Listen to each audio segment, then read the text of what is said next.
নমস্কার বন্ধুরা, শুভ দুপুর। এখন রান্না করব মুরগির মাংস। তো আমি এখানে একটা মুরগি কেটে ধুয়ে রেখেছি, জলটা ঝরাতে দিয়েছিলাম। এই যে জল ঝরে গেছে। চলে যাচ্ছি রান্নায়। তো কড়াইয়ে তেল গরম করে নিয়েছি। এখন এর মধ্যে দিয়ে দিলাম কয়েকটা এলাচ, দারচিনি, দিয়ে দিচ্ছি কয়েকটা গোটা জিরে ফোড়ন। রান্নাটা আমি সম্পূর্ণ বাটা মশলায় করব, তাই আমি এখানে বাটা মশলা দিয়ে দিয়েছি। এখানে আমি ব্লেন্ডারে পেঁয়াজ, আদা, রসুন, জিরা, দুই একটা কাঁচামরিচ আর একটা টমেটো দিয়ে ব্লেন্ড করে নিয়েছি।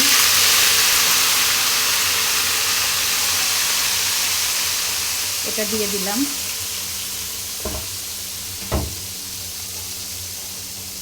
এখন এটাকে সুন্দর করে নেড়ে চেড়ে কষিয়ে নেব। এর মধ্যে দিয়ে দেব লবণ, হলুদের গুঁড়া, একটুখানি মরিচের গুঁড়া, এগুলো দিয়ে সুন্দর করে মশলাটা কষিয়ে নেব। মশলাটা আমার কষানো হয়ে গেছে, তেল উপরে উঠে এসেছে। এখন এর মধ্যে দিয়ে দিচ্ছি একটুখানি টক দই। টক দইটা আগে থেকে আমি ফেটিয়ে রেখেছিলাম। এখন এই মিশ্রণগুলো একসঙ্গে নেড়ে চেড়ে আর একটু কষিয়ে নেব।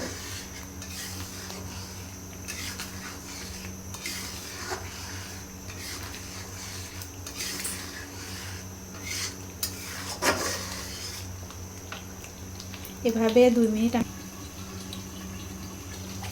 মশলা কষানো হয়ে গেছে। এখন এর মধ্যে মাংসগুলো দিয়ে দেবো।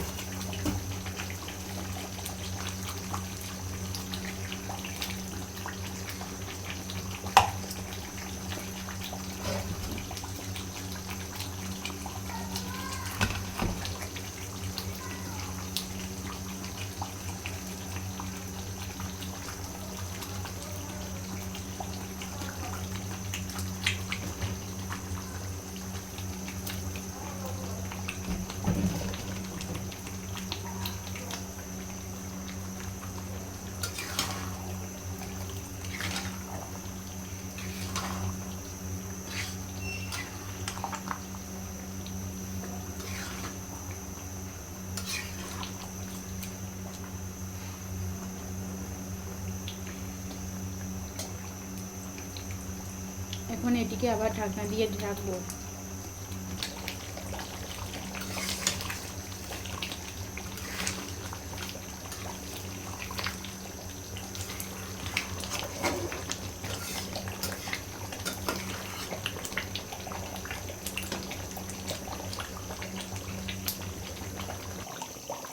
তো বন্ধুরা, রেডি হয়ে গেছে আমার মুরগির ঝোল। এখন এর উপরে আমি গরম মশলা গুঁড়া ছিটিয়ে নামিয়ে নেব।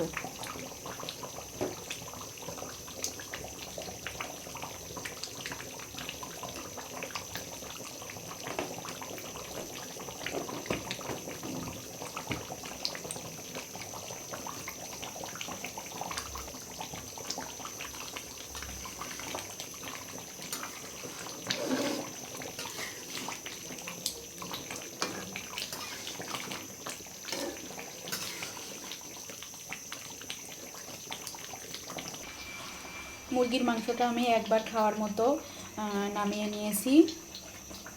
এখন পরিবেশনের পালা। তো আমার রেসিপি কেমন লাগলো সবাই বলবেন আর উৎসাহ দিবেন, যাতে আমি আরও সুন্দর সুন্দর ভিডিও দিতে পারি। তো সবাইকে ধন্যবাদ। সবাই ভালো থাকবেন। নমস্কার। নমস্কার বন্ধুরা, শুভ দুপুর।